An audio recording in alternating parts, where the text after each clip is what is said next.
Good evening everyone. जैसा कल बताया था प्रोफेसर सलट्सकी सब्स्टिट्यूशन इफेक्ट, प्रोफेसर सलट्सकी का प्रतिस्थापन प्रभाव क्या है। जब किसी वस्तु की कीमत में परिवर्तन होता है तो उसकी क्रय शक्ति भी, उपभोक्ता की क्रय शक्ति प्रभावित होती है और उपभोक्ता की आय में भी परिवर्तन होता है। तो उस परिवर्तन के प्रभाव के माप को सलट्सकी सब्स्टिट्यूशन इफेक्ट कहते हैं। जैसे कल बताया था, वस्तु ये डायग्राम द्वारा बताया था, वस्तु वाई वस्तु ली गई है, वाई एक्सिस के ऊपर, एक्स एक्सिस के ऊपर एक्स वस्तु को लिया गया है। हमारी जो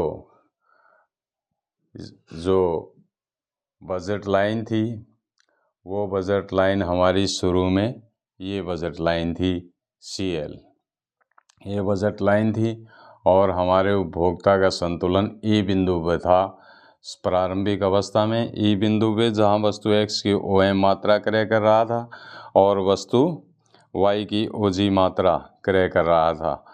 तो आप मान लीजिए वस्तु X सस्ती हो गई है और सस्ती होने की दशा में क्या होगा, जब वस्तु सस्ती होगी तो उपभोक्ता की आय बढ़ जाएगी, उपभोक्ता की आय बढ़ जाएगी, क्योंकि जो वस्तु सस्ती होगी सापेक्षिक रूप से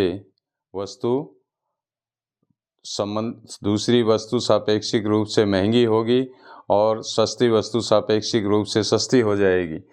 तो शुरू में हमारी बजट लाइन ये थी और जब वस्तु हमारी ये थी हमारी budget line B budget line थी हमारी शुरू में, और जब वस्तु सस्ती हो गई तो हमारी बजट लाइन BB1 हो गई है। BB1 उपभोक्ता ज़्यादा आय बढ़ गई है, उपभोक्ता की आय बढ़ गई है। उपभोक्ता ऊंचे अंदिमान वक्र पे जा सकता है, ज़्यादा संतुष्टि ले सकता है।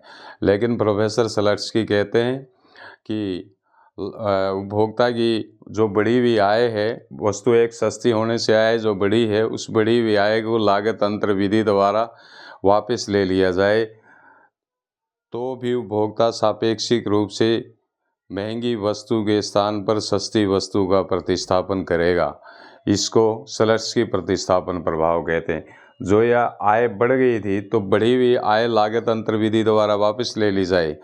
लागत अंतर विधि का मतलब यह है, वस्तु की प्रारंभिक कीमत पर जो क्रय की जा रही मात्रा की लागत और वर्तमान कीमत पर क्रय की जा रही मात्रा की लागत के अंतर को लागत अंतर कहते हैं। तो लागत अंतर विधि द्वारा बढ़ी हुई आय को वापस ले लिया जाए तो एक बजट लाइन BB1 के पैरेलल समानांतर एक बजट लाइन CL खींची गई है और जो कि E बिंदु से गुजरती है। अगर उपभोक्ता चाहे तो पहले वाले संयोग को भी खरीद सकता है, इसलिए ये CL बजट लाइन E बिंदु से गुजरती हुई गई है। तो वस्तु आय वापस लेने के बाद बजट लाइन नहीं आएगी, ये जो E बिंदु से, अगर उपभोक्ता चाहे तो पहले वाले संयोग को खरीद सकता है, लेकिन वस्तु सस्ती हो गई है, फिर भी उपभोक्ता सापेक्षिक रूप से महंगी वस्तु के स्थान पर सस्ती वस्तु का प्रतिस्थापन करेगा और उपभोक्ता का संतुलन IC2 ऊंचे इंडिफरेंस करोगे E1 बिंदु पर होगा, जो वस्तु X की OM1 मात्रा और वस्तु इसकी OC1 मात्रा खरीदेगा। इसकी मात्रा NC1 घटा दी है क्योंकि सापेक्षिक रूप से महंगी वस्तु हो गई है, और इसकी मात्रा MM1 बढ़ा दी है क्योंकि वस्तु सापेक्षिक रूप से सस्ती हो गई है और उपभोक्ता ऊंचे तटस्थता वक्र पर चला गया है, संतुष्टि का स्तर उपभोक्ता का बढ़ गया है। ये था वस्तु सस्ती होने की दशा में प्रोफेसर सलट्सकी का सब्स्टिट्यूशन इफेक्ट, जब X वस्तु सस्ती हो गई है। अब मान लीजिए X वस्तु महंगी हो गई है, महंगी होने की दशा में क्या होगा।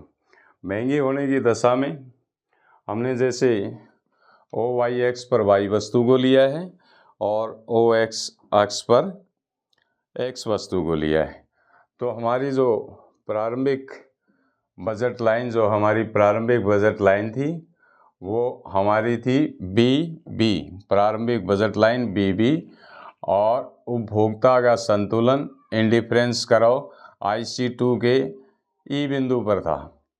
ई बिंदु पर था जहाँ X वस्तु की OM मात्रा खरीद रहा है और Y वस्तु की ON मात्रा खरीद रहा है।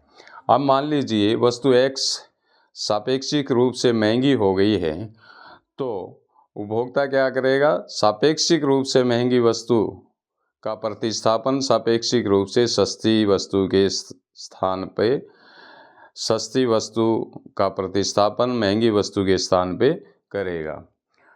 तो अब महंगी होने की वजह से जब प्रारंभिक बजट लाइन ये है, BB है, और उपभोक्ता का संतुलन ई बिंदु पे है जहां X की OM मात्रा और Y की ON मात्रा क्रय कर रहा है।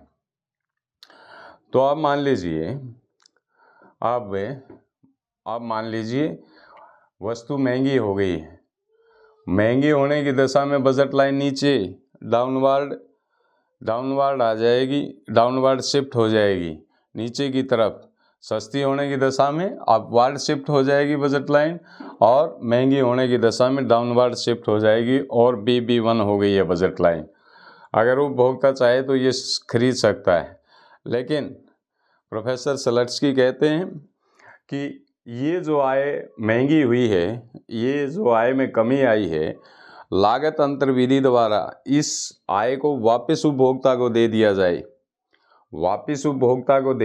लागत अंतर विधि द्वारा, तो भी उपभोक्ता सापेक्षिक रूप से सस्ती वस्तु की सापेक्षिक रूप से महंगी वस्तु के स्थान पर प्रतिस्थापन करेगा।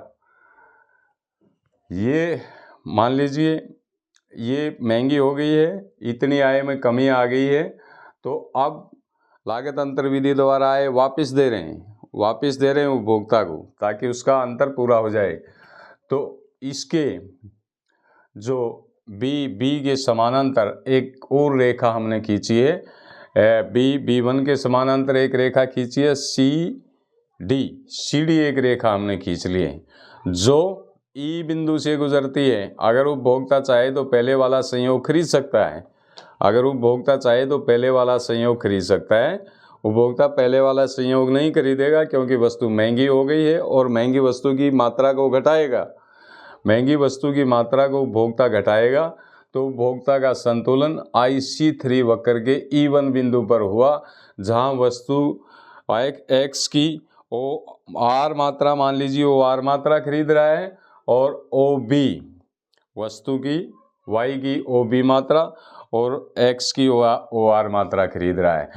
तो NB जो मात्रा है वो वस्तु Y की बढ़ गई है, और MR मात्रा X की घट गई है महंगी होने की वजह से। महंगी वस्तु के स्थान पर सस्ती वस्तु का प्रतिस्थापन करेगा, इसके स्थान पर इस सस्ती वस्तु का प्रतिस्थापन करेगा। तो ये है वस्तु महंगी होने की दशा में प्रोफेसर सलट्सकी का सब्स्टिट्यूशन इफेक्ट। तो एक बार फिर इसको बता देते हैं। प्रारंभिक बजट लाइन हमारी BB हुई, प्रारंभिक बजट लाइन BB, और इंडिफरेंस कर्व IC2 के ई बिंदु पे उपभोक्ता संतुलन में है, जहां उपभोक्ता वस्तु X की OM मात्रा और वस्तु X की ON मात्रा का क्रय कर रहा है। अब मान लीजिए वस्तु महंगी हो गई है, X वस्तु महंगी हो गई है। महंगी होने की दशा में बजट लाइन डाउनवर्ड शिफ्ट हो जाएगी और B1 हो जाएगी। अगर उपभोक्ता चाहे तो B बिंदु पे आ सकता है, लेकिन उपभोक्ता यहाँ नहीं आएगा, क्योंकि लागत अंतर विधि द्वारा ये आय जो है उपभोक्ता को वापस देनी है लागत अंतर विधि द्वारा। इसलिए B1 के समानांतर एक रेखा CD खींची गई है, जो कि इक्विलिब्रियम संतुलन बिंदु E से गुजरती है, क्योंकि उपभोक्ता अगर चाहे तो इसको भी खरीद सकता है। लेकिन उपभोक्ता इस संयोग को नहीं खरीदेगा क्योंकि वस्तु X सापेक्षिक रूप से महंगी हो गई है और वस्तु Y सापेक्षिक रूप से सस्ती हो गई है। इसलिए वस्तु X की जो वस्तु महंगी हुई है उसकी कम मात्रा खरीदेगा और जो वस्तु सस्ती हुई है उसकी ज़्यादा मात्रा खरीदेगा और उपभोक्ता का संतुलन IC3 इंडिफरेंस करोगे E1 बिंदु पर होगा और जहां X की OR मात्रा खरीदेगा और OB मात्रा इसकी खरीदेगा। तो ये जो NB ज़्यादा मात्रा Y वस्तु की खरीदेगा क्योंकि और RM कम मात्रा खरीदेगा X वस्तु की क्योंकि X वस्तु जो है वो महंगी हो गई है Y वस्तु की तुलना में। तो ये था प्रोफेसर स्लट्स्की का सब्स्टिट्यूशन इफेक्ट जो हमने बताया। वस्तु सस्ती होने की दशा में भी प्रोफेसर स्लट्स्की का सब्स्टिट्यूशन इफेक्ट और वस्तु महंगी होने की दशा में भी प्रोफेसर स्लट्स्की का सब्स्टिट्यूशन इफेक्ट हमने बताया। बाकी कल नेक्स्ट लेक्चर में बताएं। Thank you.